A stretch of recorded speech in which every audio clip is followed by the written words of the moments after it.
Starfleet Academy, temporada 1, episodio 1, Kids These Days. O sea, los niños de ahora... y me gusta más de lo que pensaba, pero no deja de ser una serie normalita. De hecho, dijo Alex Kurtzman que se basaba en parte en el tono, en la estética de Normal People. Normal People es una serie donde la gente se ve desenfocada, hay mucho efecto bokeh. Los cinematógrafos decidieron dónde tienes que mirar, no puedes mirar el fondo, tienes que mirar la peca del poro de la protagonista. Pero oye, una cosa que me ha encantado es que está en 16 novenos, ya no está en plan pequeñísimos encogidos para que lo veas en el cine, para quien tenga un cine en casa, no. Ahora se ve bien. Fundamentalmente te presentan a los personajes y cómo actúan en condiciones de estrés. Pero aparte de eso no sucede nada, simplemente hacen un viaje de unas 15 horas desde las Quimbambas hasta la Tierra. Se supone que el villano es Nus Braka, que es un Klingon telarita. Se agradece que haya telaritas. Nus Braka tiene un nombre bastante curioso porque Braka es como... Braka, como una cosa muy brutal, pero nous es en griego el conocimiento, y van todos en la nave Atenea, la diosa griega de la sabiduría. Con que Holly Hunter es la misma raza de Carol Kane en Strange New Worlds para que en las escenas del pasado no tengan que ponerle el filtro desenfocarrugas. Por lo demás, al igual que todas las producciones de Alex Kurtzman, esto es un remake de Discovery, mejorado, pero remake de Discovery. El protagonista es una persona huérfana porque la madre está en la cárcel, va a una colonia penal y de camino hay de luz, una Salvador, que es una capitana, en el caso de Burnham era el capitán Lorca, que lo rescata y lo lleva a sus propios intereses. Es un interés altruista, pero es un interés al fin y al cabo, que es de cumplir su promesa de te voy a llevar al cole. Los nombres de los personajes todos se llaman igual, que si Schling, Plan, Grun, Flynn, Plun, he tenido que anotarlos. El protagonista es Caleb, hasta ahí bien, pero luego hay un Klingon que se llama Jayden, como el hijo de Will Smith, pero con un guión entre medias. Jayden. Así suena más exótico. La capitana Holly Hunter. La voy a llamar Holly Hunter porque capitana a qué queda raro en español, porque parece que estás diciendo la capitana qué. Oiga, capitana, ¿qué? Hay una teniente que se llama Ya. Teniente, ¿cuántas horas quedan para llegar a la Tierra? Ya. Da para chistes y todos los chistes son penosos. Hay otro teniente que se llama Haile, que suena igual que Hailing Frequencies. Está que si el teniente Dandrid, que suena muy parecido a Caspa en inglés. Threes, que es el Doctor House en joven. Lo ves y estás diciendo, ¿qué hace ahí el Doctor House? Y que no es el doctor. Está la teniente Rourke, es un poco la que hace todo el trabajo didáctico. Así la capitana puede sentarse. Me parece muy atractivo cómo se sienta Holly Hunter, porque me recuerda a mí. O sea, ¿cuántas crisis podrían haberse solucionado si dejasen a los capitanes sentarse como necesitan? Esto no es un capricho, es que de verdad te concentras mejor si puedes sentarte manga por hombro. Y ella dejó su puesto porque no estaba de acuerdo con la federación. Es igual que lo de Jean-Luc Picard cuando la catástrofe romulana. Siento que no estoy viendo absolutamente nada nuevo. Y sin embargo, es entretenido. ¿Por qué? Porque está en 16 novenos. Esto es lo que yo necesitaba para tragármelo. Hay una cadete holográfica, perdón, fotónica. Hay una que se llama Génesis.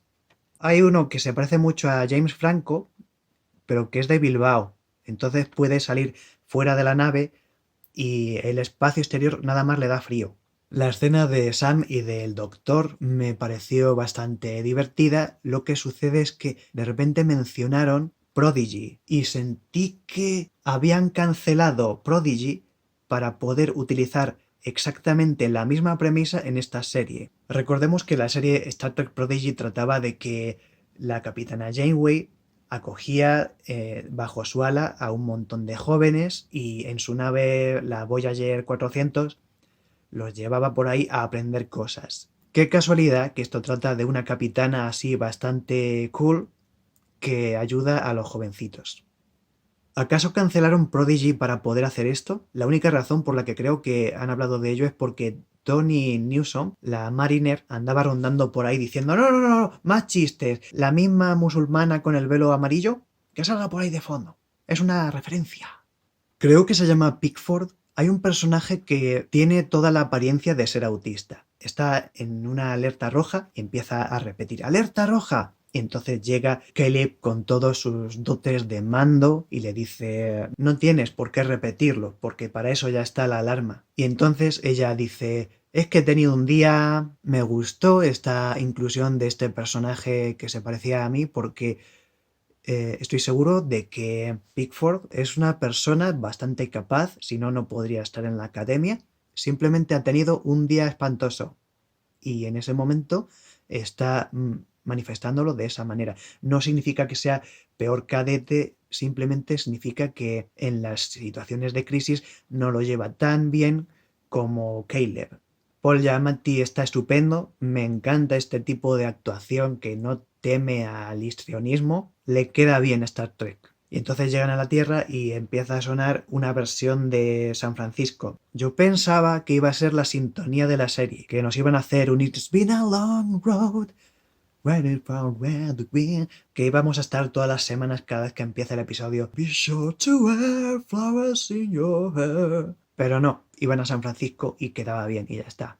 Además queda muy satisfactoria esa escena porque hacen la misma orquestación que hacían en el tráiler de Matrix Resurrections, cuando ponían la canción de Jefferson Airplane y de fondo una orquestación de la película Matrix original, Remember, y de fondo chiribiri, chiribiri, chiribiri. Es muy satisfactorio. La acción me da igual. Yo veo Star Trek por los conceptos humanistas y los dilemas filosóficos. Consideraría Starfleet Academy como un remake de Discovery, pero con todo mejorado. Esas son mis quejas. Otras quejas de otra gente las he visto y no estoy de acuerdo. Por ejemplo, la cadete maestro, la Jem'Hadar hembra, están en el siglo 32. Puede ser mujer quien quiera. Si un Klingon puede llamarse Jayden, me creo cualquier cosa. Las dinámicas entre los jovencitos, sin llegar a aburrirme, me han dado igual. No me desagrada, por lo menos. No siento que me estén intentando engañar. No siento que hayan hecho una serie que no tiene nada que ver y le hayan pegado el nombre Star Trek. Esto es como lo mejor de los últimos años, todo junto en una misma serie. ¿Echo de menos a alguien? Sí, a los de Prodigy. Hay una diferencia entre lo que pasó con Discovery y lo que pasó con el resto de series que terminaron en este par de años. Para Discovery, desde un principio se hizo un contrato para 5 temporadas. Enseguida vieron que no les salía rentable y por eso tuvieron que hacer tantos acuerdos con otras cadenas, productoras. Discovery terminó porque se acabó el contrato, pero Lower Decks, Prodigy, nos las han cancelado a propósito. Y esto hace que, sin ser mala, esta serie tenga para mí un gusto agridulce, porque nos están produciendo esto a costa de que nos hayan quitado las mejores series Trek de los últimos años. Es como si tienes en tu casa un cerdito. ¡Ay, mi cerdito, cómo lo quiero! Y un día resulta que te traen chorizos. Sí, vale, me parece muy bien, pero ¿dónde está mi cerdito? Cerdito hermoso, ¿dónde estás? Y no lo ves por ningún lado. ¿Dónde está tu cerdito querido? Está en tu plato.